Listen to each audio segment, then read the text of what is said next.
Le 7 septembre 2025, Somgand bascule en évidence.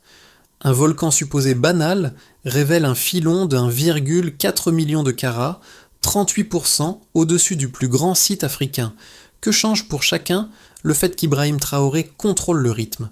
Dans le bruissement feutré des données, la densité, la pureté et la continuité géologique cessent d'être des détails techniques.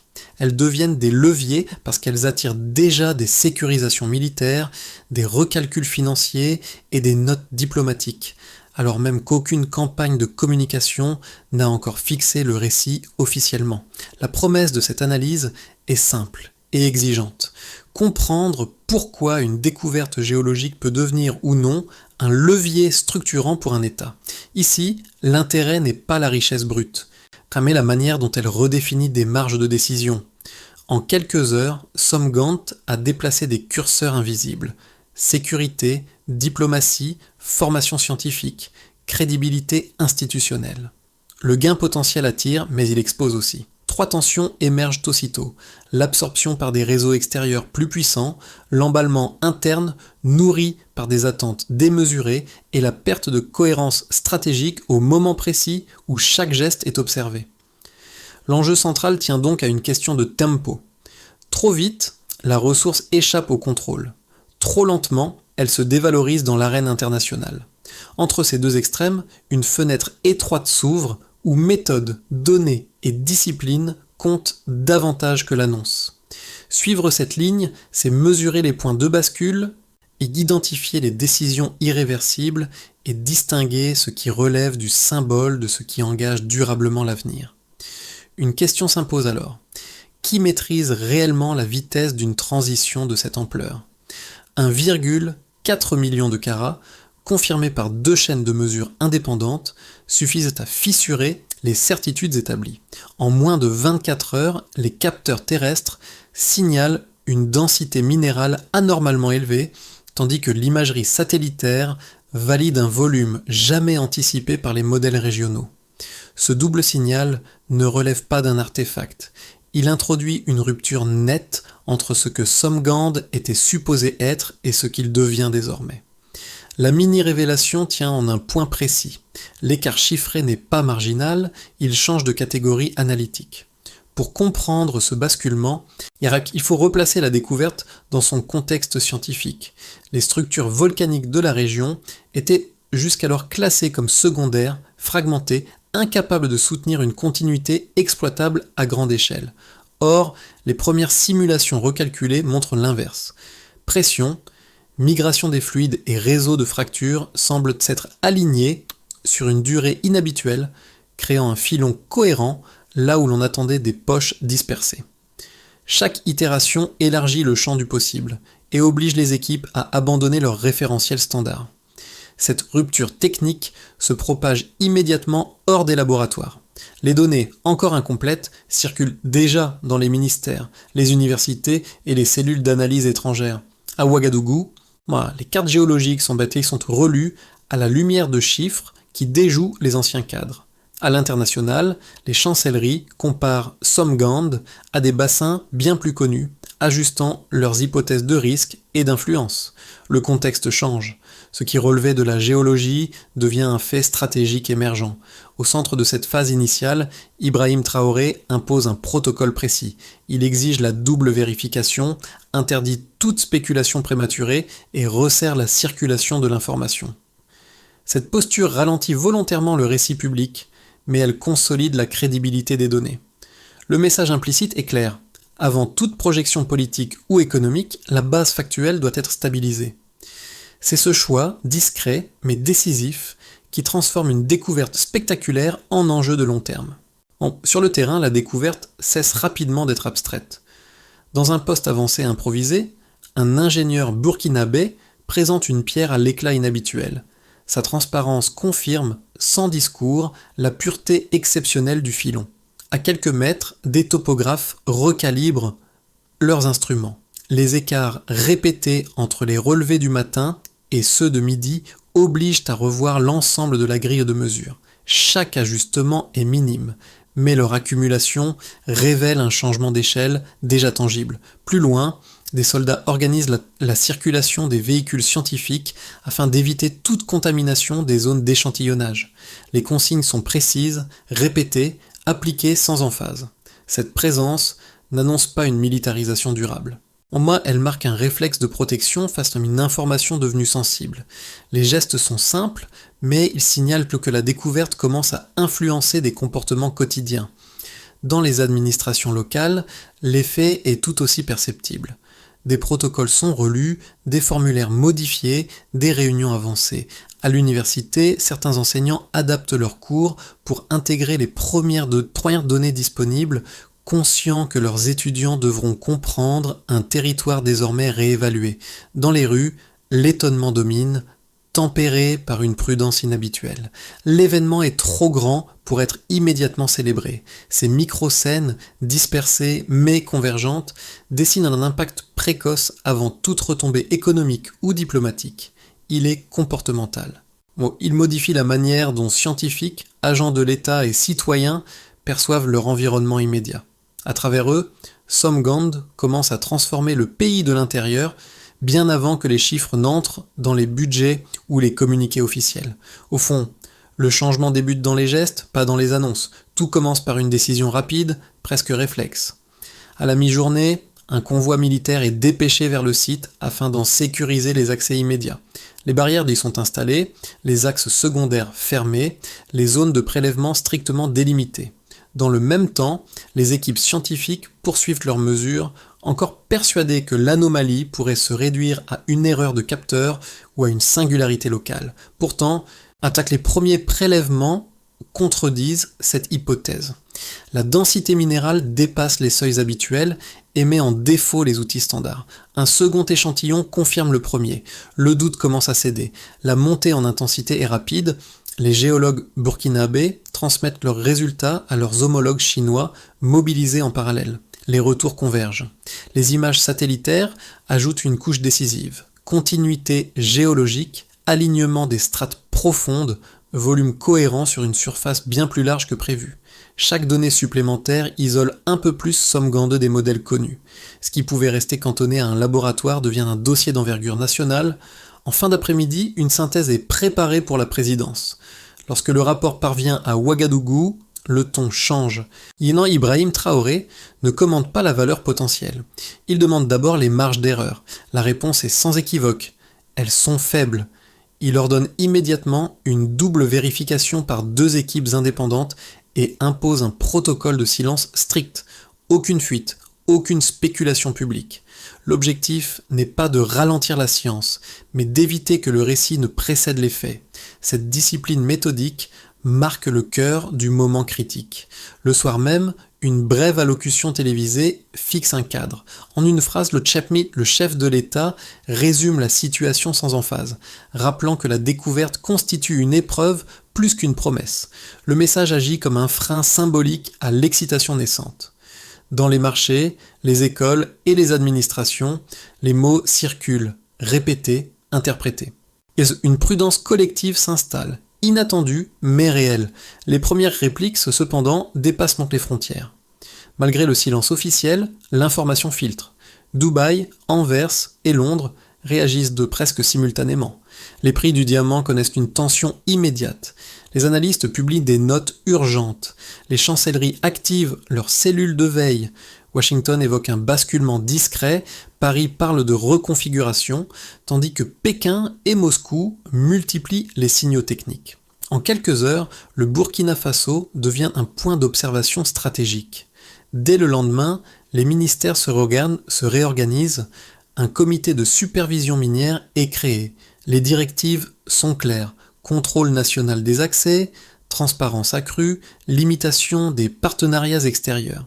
Les pays voisins observent, s'interrogent, félicitent. Une dynamique régionale s'esquisse. La découverte a cessé d'être un événement scientifique. Elle est devenue un processus politique en mouvement. Pour mesurer réellement l'ampleur de Somgand, les équipes commencent par établir un point de référence rigoureux, puis elles interprètent chaque écart comme un signal stratégique. Ici, la quantification n'est pas un exercice technique secondaire, elle structure les marges de décision. 3 indicateurs concentrent l'attention, non parce qu'ils promettent une richesse immédiate, mais parce qu'ils redéfinissent le champ du possible. Le volume total est estimé à environ 1,4 million de carats. Comparé au plus grand gisement africain précédemment documenté, l'écart atteint 38%. Ce écart change la catégorie d'analyse. Dans les modèles de géologie économique, une telle différence ne signifie pas seulement davantage de matière exploitable, elle confère au site un statut systémique. Les analystes abandonnent les matrices régionales classiques pour adopter des référentiels utilisés pour des bassins canadiens ou russes. Cette translation méthodologique influence directement la manière dont les partenaires extérieurs évaluent leurs marges de négociation et leurs horizons d'engagement. La pureté moyenne, mesurée à 92,7% après vérification croisée, agit comme un multiplicateur discret. Un diamant plus pur nécessite moins de traitements initiaux, consomme moins d'énergie et réduit la dépendance à des technologies de tri complexes dès les premières phases. Le écart, ici, ne se lie pas seulement en qualité, mais en autonomie opérationnelle.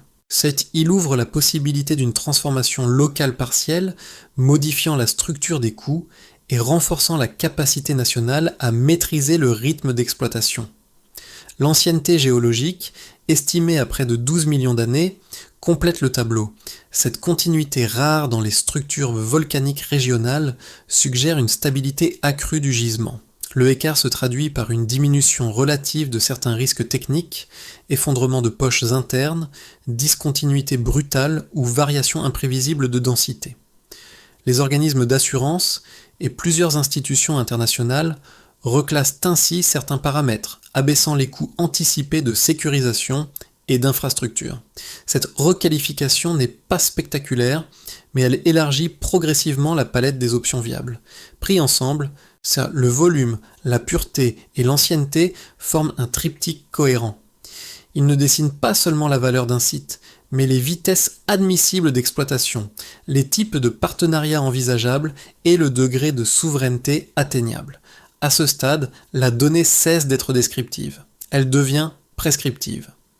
Dans ce cadre, Ibrahim Traoré insiste sur une lecture disciplinée des chiffres. Il rappelle que chaque écart ouvre autant de risques que d'opportunités. L'enjeu n'est pas d'exploiter plus vite, mais d'exploiter juste. La pointe de référence stabilisée sert alors de garde-fou, permettant d'éviter que l'enthousiasme ne transforme un avantage structurel en fragilité durable. Pour analyser lucidement le dilemme posé par Somgand, il faut d'abord présenter les deux positions en présence dans leur version la plus solide. Cette mise en regard loyale n'oppose pas des caricatures.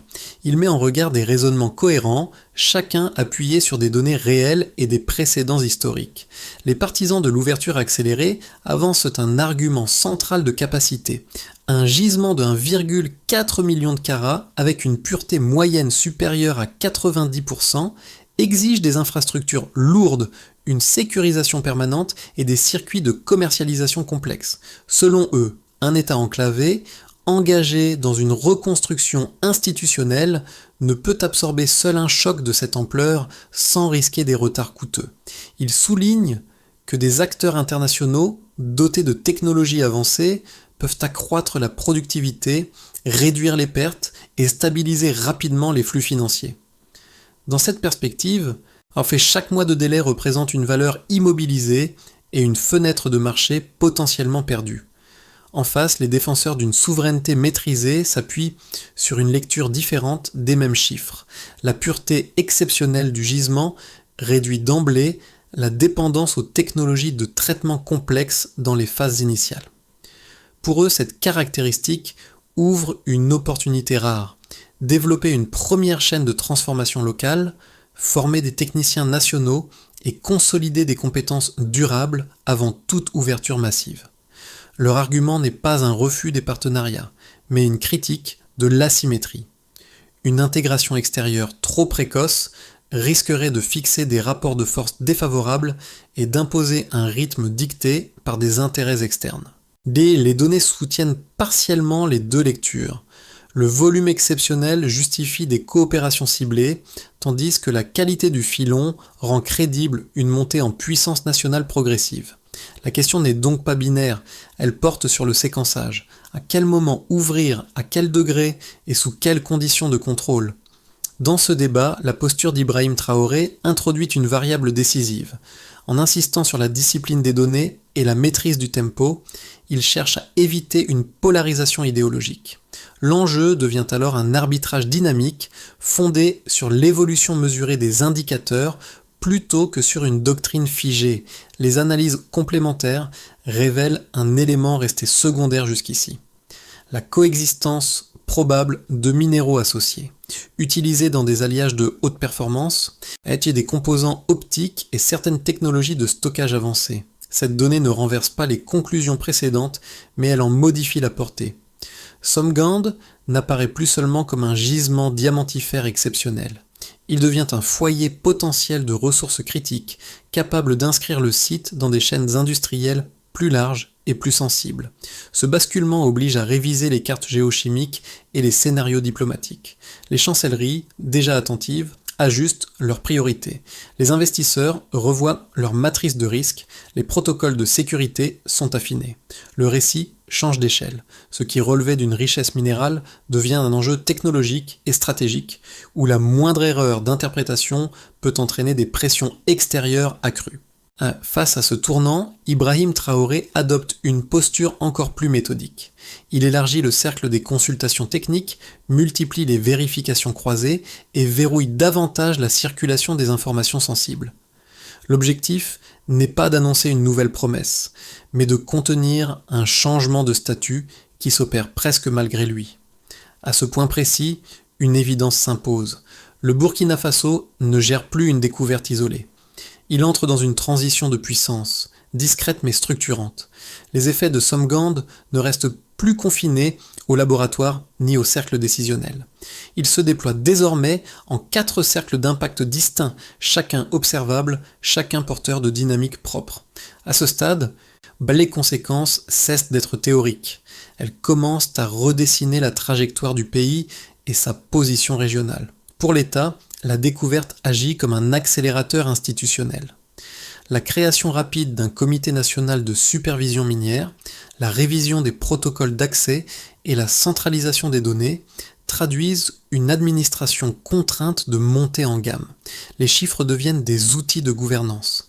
La capacité à contrôler l'information, à arbitrer les partenariats et à imposer un tempo cohérent renforce la crédibilité interne et externe. Dans ce cadre, Ibrahim Traoré incarne une ligne de continuité, prudence, souveraineté et méthode, même lorsque la pression internationale s'intensifie. Sur les marchés, l'impact est immédiat mais instable. Les places de Dubaï, à poids d'Anvers et de Londres, enregistrent une volatilité accrue, avec une hausse rapide suivie d'une phase de stabilisation. Cette oscillation reflète une incertitude plus large. Le Burkina Faso n'est plus perçu comme un fournisseur périphérique, mais comme un acteur capable d'influencer les flux. La limitation de la participation étrangère et l'insistance sur une transformation partielle locale surprennent certains opérateurs tout en rassurant des partenaires du Sud. Le marché s'adapte à un nouveau paramètre. La vitesse d'exploitation n'est plus uniquement dictée par la demande. Au niveau social, les effets sont plus diffus mais profonds. Dans les écoles et les universités, les programmes évoluent. Les sciences de la Terre, la géologie et l'ingénierie minière gagnent en attractivité. Also, les discours publics intègrent l'idée d'une ressource maîtrisée, non d'un Eldorado immédiat. Dans les communautés rurales, la découverte nourrit autant d'espoir que de vigilance. Ce n'est pas la richesse annoncée qui domine, mais la perception d'une dignité renforcée et d'un avenir à construire sur place. Enfin, le cercle régional et international s'active. Le Niger lance des audits, le Mali salue la démarche scientifique, le Tchad sollicite des échanges techniques. Une coordination informelle commence à émerger au sein du Sahel. Les grandes puissances ajustent leur narratif. Rééquilibrage, recomposition, coopération. Le Burkina Faso devient un nœud stratégique observé à chaque décision. Ces 4 cercles imbriqués transforment une découverte géologique en pivot géopolitique concret. À partir des données stabilisées, Alors, 3 trajectoires cohérentes se dessinent pour les 6 à 12 prochains mois. Elles ne prédisent pas l'avenir, elles cartographient les marges d'action ouvertes par la situation actuelle en fonction des décisions prises sur le tempo, les partenariats et la gouvernance. Une première trajectoire privilégie la consolidation progressive. L'exploitation avance par phase test, strictement encadrée par le Comité national de supervision. Les premiers flux servent à financer la formation, les infrastructures de contrôle et une transformation locale limitée mais réelle. Les partenariats extérieurs sont ciblés, contractuels et réversibles. La communication reste sobre, centrée sur les données. Cette trajectoire privilégie la stabilité. Elle limite les risques d'emballement, mais exige une discipline constante face aux pressions du marché. Le gain principal n'est pas immédiat. Il réside dans la crédibilité accumulée. Une deuxième trajectoire mise sur un essor coordonné. La dynamique régionale s'organise. Les audits miniers au Niger, l'intérêt du Mali et les échanges techniques avec le Tchad convergent vers un cadre de coopération plus structuré. Des normes communes de certification et de transparence émergent, renforçant le pouvoir de négociation du Sahel. Les revenus, mieux canalisés, accélèrent la montée en compétences locales et attirent des investissements compatibles avec la doctrine de contrôle. Le Burkina Faso devient un point de référence, non isolé mais moteur, capable d'orchestrer des règles plutôt que de les subir. Une troisième trajectoire, plus sombre, correspond à une fragmentation. Les intérêts divergents prennent le dessus, des pressions extérieures, c'est combiné à des rivalités internes, fragilise le cadre de supervision. Les décisions se multiplient sans cohérence, les fuites d'informations s'accélèrent et la confiance des partenaires régionaux s'érode. Les marchés exploitent les incertitudes, imposant un rythme défavorable.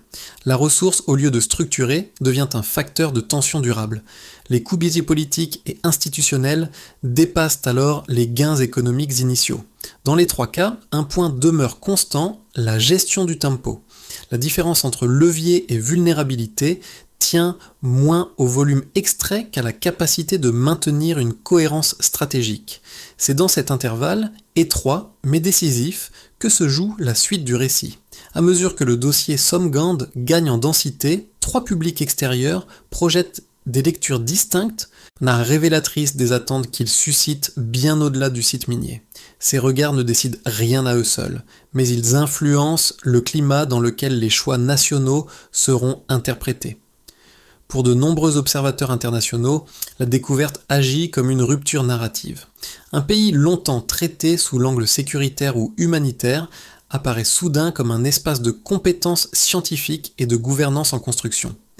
Les récits de protocoles stricts, de données vérifiées et de décisions différées contrastent avec les images habituelles de l'extraction précipitée. Cette requalification symbolique modifie les référentiels, l'attention se fait plus analytique, moins condescendante, mais aussi plus exigeante.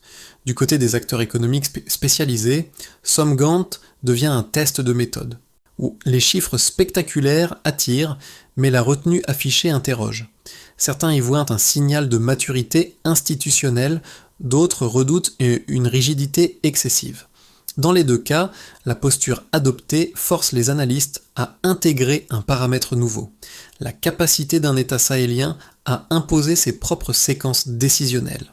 Cette incertitude calculée rebat les cartes habituelles de la négociation.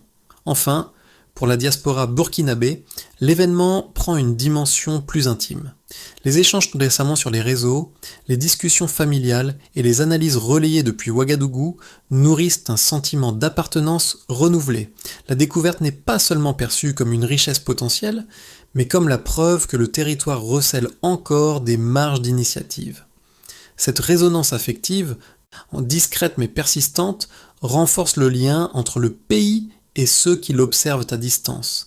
Ces 3 perspectives, parfois convergentes, parfois dissonantes, encadrent le récit. Elles n'imposent pas une direction, mais elles rappellent que chaque décision sera lue, comparée et jugée dans un espace désormais élargi.